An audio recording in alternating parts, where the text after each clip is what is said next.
Hi guys, welcome to our channel mister Sisindi. Bigg Boss Telugu season 8లో 7వ వారం ముగిసిపోబోతుంది మరి కాసేపట్లో అని చెప్పవచ్చు. ఇక ఇదిలా ఉంటే ఈ వారం మొత్తం 9 మంది ఎలిమినేషన్ కోసం నామినేట్ అయితే అయ్యారు. ఈ వారం నామినేట్ అయిన ఆ 9 మంది కంటెస్టెంట్స్ ఎవరు అంటే నబీల్, నిఖిల్, ప్రేరణ, మణికంఠ, గౌతమ్, యష్మి, టేస్టీ తేజ, హరితేజ, పృథ్వీరాజ్. ఇక ఈ వారం ఓటింగ్ ఇప్పటికే ముగిసిపోయింది. శుక్రవారం అర్ధరాత్రితో ఓటింగ్ లైన్స్ కూడా ముగిశాయి. ఇక ఇప్పటి వరకు అంటే మొత్తం ఈ వారం ఎవరెవరికి ఎంత శాతం ఓటింగ్ జరిగింది, ఎలా జరిగింది అనేది, ఎవరు ఎలిమినేట్ అవ్వబోతున్నారు, ఎవరు డేంజర్ జోన్లో ఉండబోతున్నారు అనేది ఇప్పుడు ఈ వీడియో ద్వారా చూద్దాం. ఈ వీడియోకి ఒక లైక్ చేసి చూడటం ప్రారంభించండి.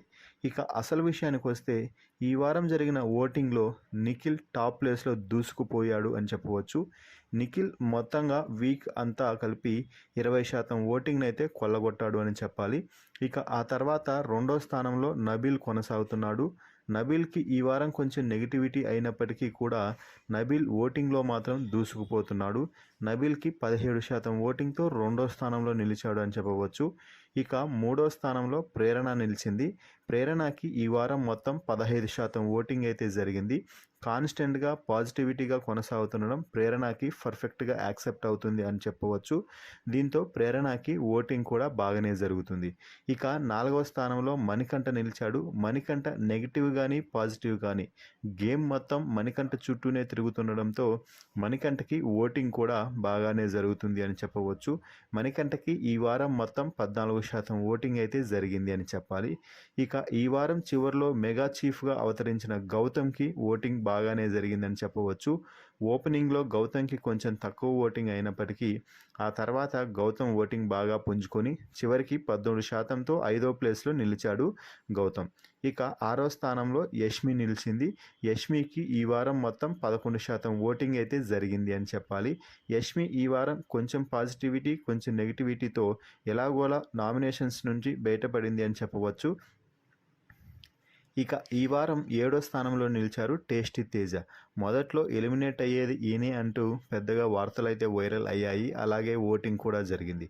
అయితే ఈ వారం టాస్క్లు మొదలైన తర్వాత తన బాడీకి తగ్గ టాస్క్లు రాకపోయినా కష్టానికి మించి ఎక్కువ కష్టపడి టాస్క్లో మంచి పర్ఫార్మెన్స్ ఇవ్వడంతో టేస్టీ తేజకి బీభత్సమైన ఓటింగ్ అయితే ఆ తర్వాత జరిగింది.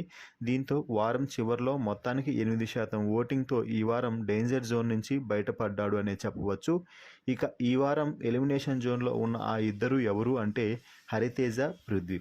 హరితేజకి 6% ఓటింగ్ జరగగా పృథ్వీకి 5.5% ఓటింగ్ జరిగింది అని చెప్పవచ్చు. హరితేజకి ఈ వారం పెద్దగా ఫుటేజ్ అయితే ఇవ్వలేదు బిగ్ బాస్. కేవలం నామినేషన్స్లో మాత్రమే ఆమెకి కొంచెం ఫుటేజ్ దక్కింది. అయితే నామినేషన్స్లో కూడా నైని, పావని అలాగే పృథ్వీరాజ్, యష్మి హ్యాట్ కోసం గొడవ పడడంతో హరితేజకి ఆ కొంచెం పాజిటివిటీ కూడా పోయింది అని చెప్పవచ్చు. ఇక పృథ్వీరాజ్ ఈ వారం ఓటింగ్లో చివరి స్థానంలో కొనసాగుతున్నాడు అని చెప్పాలి. ఈ వారం నామినేషన్స్లో మొత్తం సీరియల్ బ్యాచ్ అంతా ఉండటం అలాగే పృథ్వీకి కొంచెం మైనస్ అవ్వడం కూడా పృథ్వీ ఓటింగ్లో చివరి స్థానంలో నిలవడానికి కారణమని చెప్పవచ్చు. మొత్తంగా ఈ వారం సింగిల్ ఎలిమినేషన్ ఉంటే పృథ్వీరాజ్ ఎలిమినేట్ అవ్వడం ఖాయమని చెప్పవచ్చు. ఫైనల్లీ ఈ వారం ఫైనల్ ఓటింగ్పై మీ అభిప్రాయాన్ని కామెంట్స్ రూపంలో తెలపండి. అలాగే మరిన్ని బిగ్ బాస్ లైవ్ అప్డేట్స్ కోసం మన ఛానల్ని చూస్తూ ఉండండి. Please subscribe our YouTube channel Mr. Sisindri.